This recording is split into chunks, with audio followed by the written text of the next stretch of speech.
kayo? Bago po ang lahat, first things first.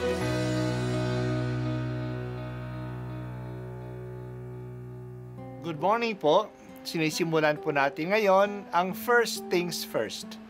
At dito po, tinatalakay natin sa unang bahagi ng umaga natin ay ang first readings na binabasa po sa banal na misa.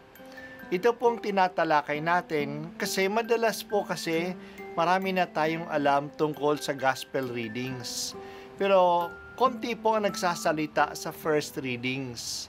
Pero ang first readings, bahagi din po yan ng Biblia, ng banal na kasulatan. Kaya susubaybayan po natin ang mga first readings, basahin po natin at kuminsan kailangan ng basahin ng 2 o 3 beses bago maintindihan kasi hindi po tayo familiar sa mga istorya at sa mga kaisipan na tinatalakay dito. Ang pagbasa mula sa sulat ni Apostol San Pablo sa mga taga-Roma. Mga kapatid, lubos akong naniniwalang kayo'y puspos ng kabutihan, may sapat na kaalaman at marunong magpaalalahanan. Gayunman, sa sulat na ito'y naglakas loob akong paalalahanan kayo tungkol sa ilang bagay.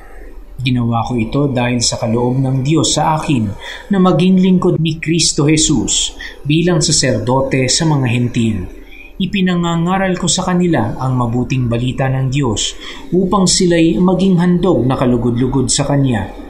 Yamang pinabanal ng Espiritu Santo, kaya't bilang lingkod ni Kristo Jesus, may katwiran akong ipagmapuri ang aking nagawa para sa Diyos. Sapagkat ang pinangangahasan ko lamang banggitin ay ang ginawa ni Kristo upang maakit ang mga hentil sa pamamagitan ng aking mga salita at gawa. Sa tulong ng mga tanda at kababalaghan at sa kapangyarihan ng Espiritu Santo.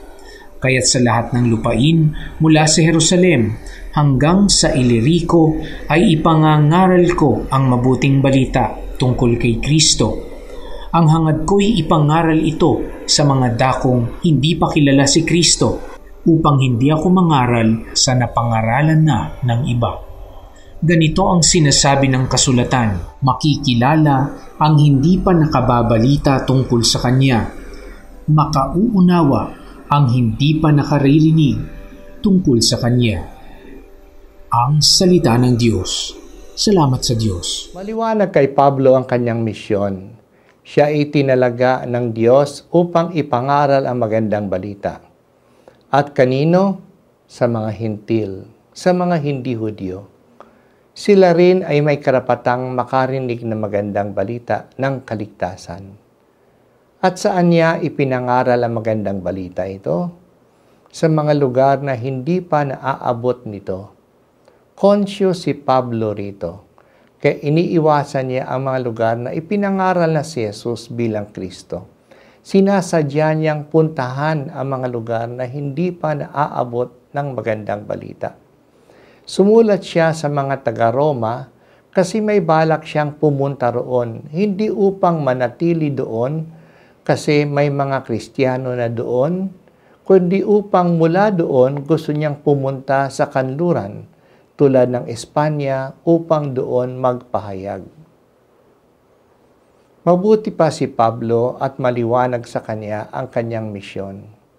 Hindi lang maliwanag sa kanya, ngunit sinisikap niya na ito ay tuparin. Determinado siya na gawin ito kahit na may natatagpuan siyang mga oposisyon.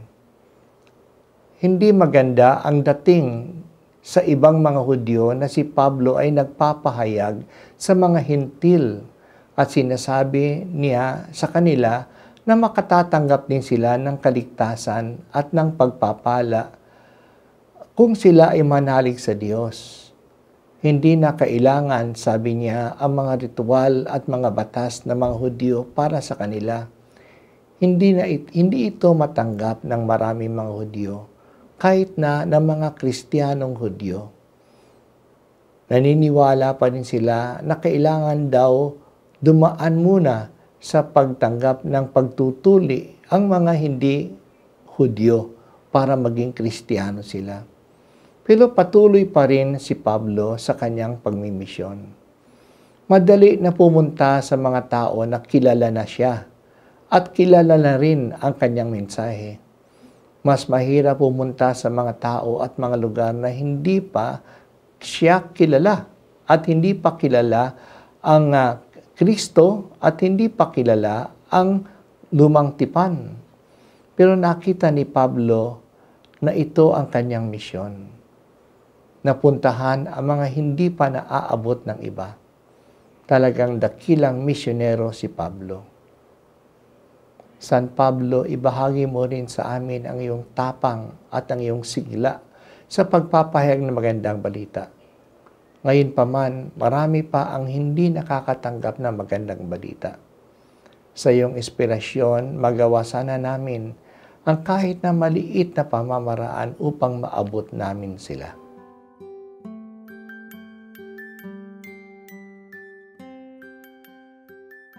At ako po ay si Bishop Broderick Pabilio dito sa First Things First.